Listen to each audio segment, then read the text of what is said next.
Hablaré sobre los antecedentes de la genética de poblaciones. La genética de poblaciones se encarga de dar a conocer el origen de la variabilidad genética, que es responsable de las diferencias fenotípicas entre seres humanos, la patología y componentes genéticos. La variabilidad genética tiene su origen primario en las mutaciones, en las frecuencias alélicas. En un locus varían de una generación a otra debido a fuerzas naturales tales como la selección natural, el efecto fundador, la deriva génica y las mezclas poblacionales.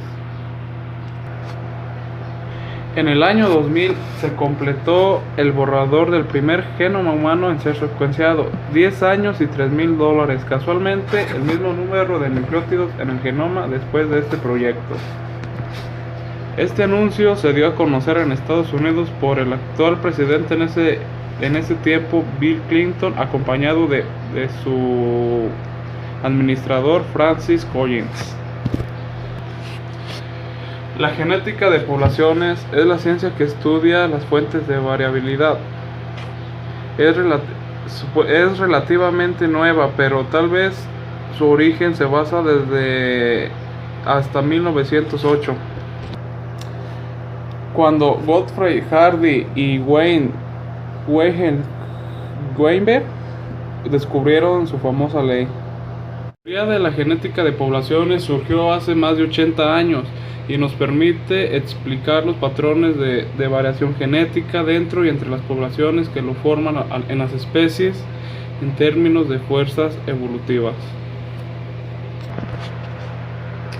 Tadeusz Dombrowski señaló acertadamente que nada tiene sentido en la biología si no es a la luz de la evolución. Cuando Dombrowski hizo su propuesta en 1973, apenas se comenzaba a realizar el estudio genético de las poblaciones naturales, la que podemos llamar la genética de poblaciones empírica. La genética de poblaciones, el estudio de genes de poblaciones, aunque tuvo un origen modesto en diferentes artículos y libros teóricos de varios investigadores en Inglaterra y Estados Unidos en los años 30 del siglo pasado. Primeros marcadores genéticos. La exploración del material genético en poblaciones tiene una larga y prestigiosa historia. Aunque muchos biólogos, incluyendo a Charles Darwin, habían hecho cruzas para entender mejor el comportamiento genético, el honor recayó en Gregor Mendel, quien descubrió cómo segregaba la variación genética en una cruza en casos de herencia en un solo carácter, determinado por un solo gen con dos formas alélicas. En casos de herencia sencilla, con formas claramente determinadas por los genes. En 1966, un exalumno de Dombrowski, Richard Lewontin, y junto a un biólogo molecular, John Harvey, descubrieron aplicar una sencilla técnica molecular para el estudio de la variación en las poblaciones naturales, llamada electroforesis de isoenzimas o aloenzimas, que básicamente consiste en separar proteínas. En el siglo XX han aparecido varios trabajos que se consideran con diferentes aspectos relacionados a la genética de poblaciones. Desde alrededor de 1930, Fisher y Halden desarrollaron modelos para predecir el destino de alelos mutantes sujetos a selección. Estos trabajos, y en particular otro de Greenwich, escrito por las mismas fechas, proporcionaron los principales elementos teóricos de la genética de poblaciones. Años más tarde, Dombrowski difundió en términos más sencillos las conclusiones principales de la genética de poblaciones. A principios de la década de 1960, la aplicación de la técnica de electroforesis, que hace posible el análisis del ADN, reveló que las poblaciones naturales comúnmente exhiben una alta variabilidad genética, lo cual comprobó el punto de vista equilibrado. Los primeros trabajos que prepararon el camino para posteriormente pudiera establecerse la genética de poblaciones aparecieron a finales del siglo XIX. Este tiempo se desarrolló un enfoque estadístico para el estudio de la herencia. En la genética de poblaciones también encontramos el tema de herencias de más de un par de genes. A lo largo de esta explicación necesitarás dos términos que te serán indispensables para que lo puedas comprender: alelo y gen. ¿Qué es un alelo? Es cada una de las dos o más versiones que presenta un gen. Un gen está compuesto por ácido desoxirribonucleico o ADN. Este lleva distintos patrones de adenina, timina, citosina y guanina, cada uno abreviado por sus respectivas iniciales. Estos se encargan de codificar distintas instrucciones necesarias para fabricar elementos que tu cuerpo necesita, como el color de pelo, de piel o de ojos. La herencia es la transmisión de genes de una generación a otra. Una persona puede presentar cambios o mutaciones en sus genes. Estos pueden tener consecuencias. Las consecuencias pueden ser de baja importancia, como cambios en el color de pelo o de piel, o de mayor importancia que ya se relacionan con problemas de salud. Una mutación genética suele conllevar que una de las dos copias de un gen en concreto no desarrolle bien su función. A esto lo conocemos como herencia autosómica recesiva. Para que una persona desarrolle un rasgo recesivo o una enfermedad recesiva, deberá tener mutaciones en las dos copias de un gen. Esto determinará que el organismo no contará con copias funcionales de un gen en particular. Enfermedades hereditarias se clasifican en monogenéticas. Existe solamente un gen involucrado en la enfermedad. Multifactoriales. Existe más de un gen involucrado en la enfermedad, además de factores ambientales. Mitocondriales. Están codificados en el ADN mitocondrial y presentan una herencia exclusivamente materna. 4. Cromosomales. Se refiere a la alteración del número de cromosomas que presenta una persona. Puede tener una Y o una X de más, o puede tener una mutación en cualquier cromosoma que le falte alguna patita, y esto nos desarrolla problemas de salud como pueden ser los síndromes. Un ejemplo, el síndrome de Down. Bueno, yo voy a presentar el tema de cálculo de frecuencias. La frecuencia génica o frecuencia alélica consiste en la proporción de cada alelo en un locus dado en una población específica. La suma de las frecuencias alélicas en una población siempre es de 1 o 100%. La frecuencia génica es la característica de interés en cuanto a la transmisión de los genes en una población, en lo que respecta a los patrones de herencia de los individuos. Es de importancia la frecuencia genotípica relacionada matemáticamente con la frecuencia génica para encontrar un locus autosómico. Para esto se ha de obtener el tamaño de una muestra y el número de individuos para cada gen. Para esto puse un ejemplo para poder explicarlo. Aquí explicaré la frecuencia genotípica primero y después la frecuencia alélica. Bueno, para esto se debe tener en cuenta el homocigoto dominante, que se representará por P mayúscula, el heterocigoto, que se representará por H mayúscula, y el homocigoto recesivo, que se representará por Q mayúscula. Puse un ejemplo para más claro, donde existe una población de 200 individuos. De esta población existen 75 individuos con homocigoto dominante, que es P mayúscula, 100 con heterocigoto, que es H mayúscula, y 25 con homocigoto recesivo, que es Q mayúscula. Bueno, para esto se debe dividir el número de individuos con el genotipo entre el total de individuos. Quedará así: 75 entre 200 sería igual a 0.375 con homocigoto dominante. 100 entre 200, que será igual a 0.5 con heterocigoto. Y 25 entre 200, que sería igual a 0.125 con homocigoto recesivo. De este modo se concluye que el porcentaje de la población tiene el 37.5 de genes con homocigoto dominante, el 50% con heterocigoto y el 12.5% con homocigoto recesivo. Para la frecuencia alélica, retomando el ejemplo anterior, se debe multiplicar el número de individuos por 2, ya que son el número de alelos. Entonces quedaría el número de individuos, que es igual a 200 por 2, sería igual a 400. El número de individuos con homocigoto quedaría igual, con heterocigoto igual y el homocigoto recesivo también igual. Aquí el alelo dominante se representará por P minúscula y el alelo recesivo por Q minúscula. Entonces usaremos estas fórmulas para encontrar la dominancia de genes,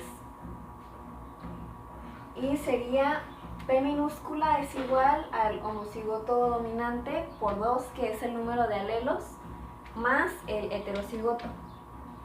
Y el alelo recesivo es igual al homocigoto recesivo por 2, más el número de heterocigotos. Entonces sería P más Q es igual a 1 o 100%. Se desarrollará de esta manera. La P es igual, P, que es el alelo dominante, es igual a 75 por 2 más 100 y es igual a 250. Y Q es igual a 25 por 2 más 100, que es 150. Y a esto equivale el alelo dominante y el alelo recesivo. Y para encontrar la frecuencia sería alelo dominante es igual a 250 entre 400 genes, que es igual a 0.625. Y el alelo recesivo sería 150 entre 400, que sería igual a 0.375. Entonces se concluye que el 62.5% de la población es equivalente al alelo dominante y el 37.5% de la población es igual al alelo recesivo. Buenas tardes a todos. Este día les vengo a exponer yo sobre la ley de Hartley-Weinberg. Primero les comentaremos algo de historia.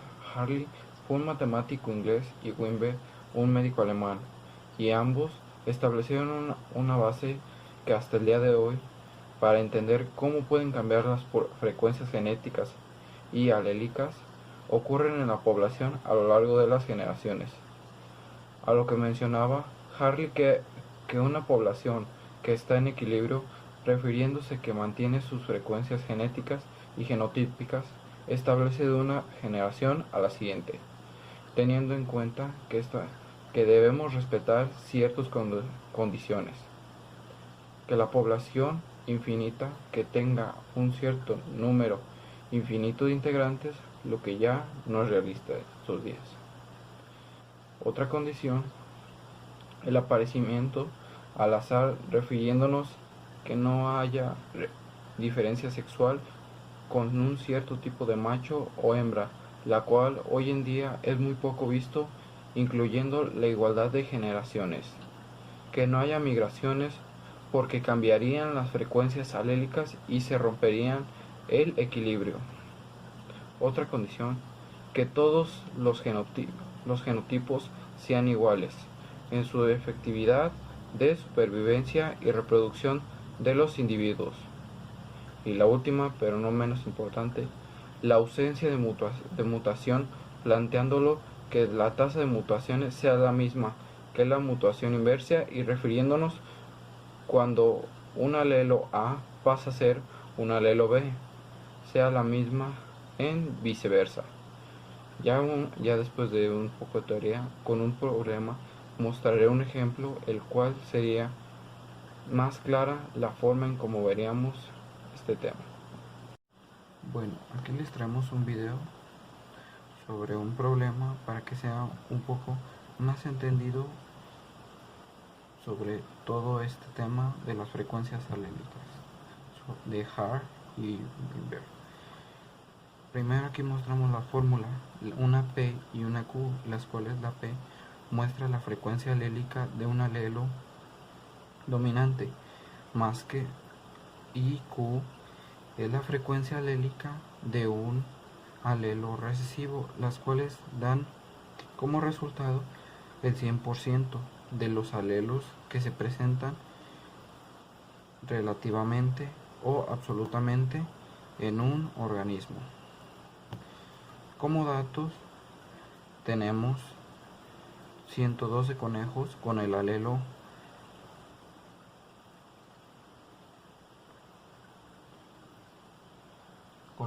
dominante, 338 conejos con el alelo dominante y el alelo recesivo, y 250 conejos con el alelo recesivo, que en total darían 700. Estos números pasaremos ahorita a su explicación. Primero es este problema: las frecuencias alélicas absolutas y relativas.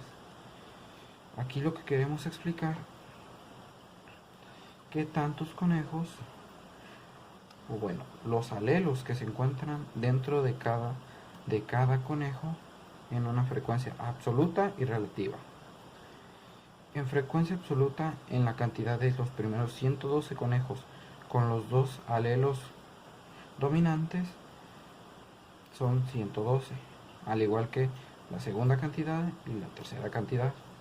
Relativamente, tomaremos esa cantidad de los 112 conejos con el alelo dominante y los dividiremos por las cantidades totales. Esto quiere decir que de 112 conejos que contienen el alelo dominante, 0.16 son los que lo contienen perfectamente, entre 700. Y también para explicar igual que cuáles conejos de los 338 del grupo contienen el alelo dominante y el alelo recesivo de esos 700, y los contiene perfectamente el 0.48 de esa cantidad de conejos que contienen el alelo dominante y el alelo recesivo.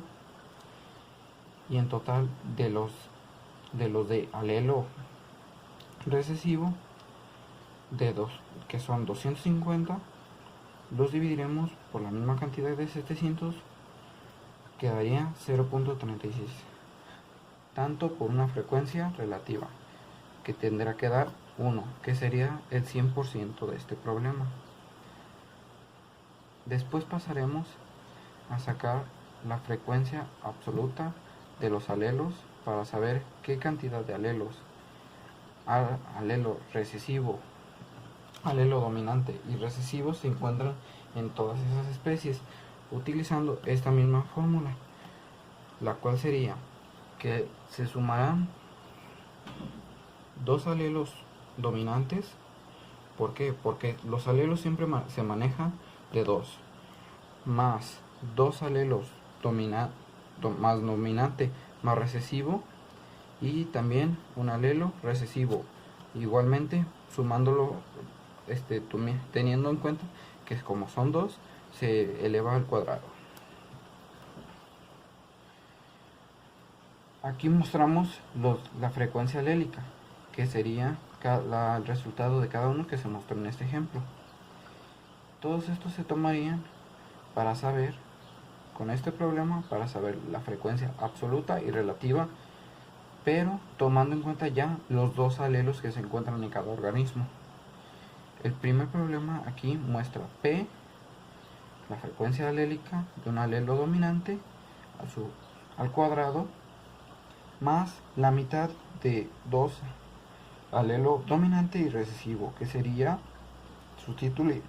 sustituyéndolo a 0,16, que son los alelos dominantes en estos sujetos, más la mitad del alelo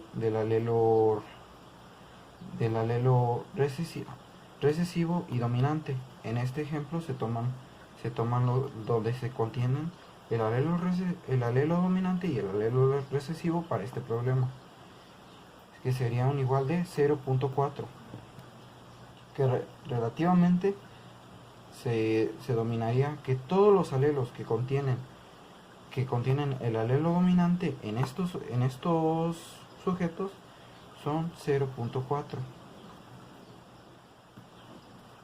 y al igual solo se intercala la fórmula para el alelo recesivo, que sería igual solo manejando el alelo recesivo.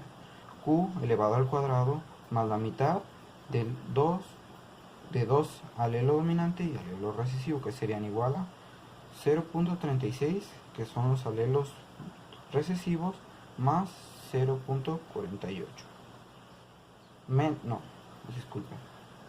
Más la mitad de 0.48, que son el alelo dominante y el alelo recesivo, igual a 0.6. ¿Esto qué quiere decir? También tomando en cuenta que en todos estos sujetos no solo es un alelo, en todos los sujetos se manejan dos alelos. Ya al haber puesto 0.16 se multiplica 0.4 por 1400, que es donde explicamos todo esto. Como son dos alelos en cada sujeto, se multiplica solo 700 por 2, que serían 1400 sujetos. Perdón, 1400 alelos. Ya entendido eso, del 1400 se multiplica 0.4 por 1400, que serían 560. Y del alelo dominante, que serían los sujetos que serían la cantidad de alelos que contiene cada sujeto, al igual que la absoluta de los alelos recesivos sería, que salió 0.6 por 1400, serían 840. Ya igualado nos tendría que dar 1400, que son los alelos que ya hemos obtenido, bueno, de los alelos que ya están en cada sujeto.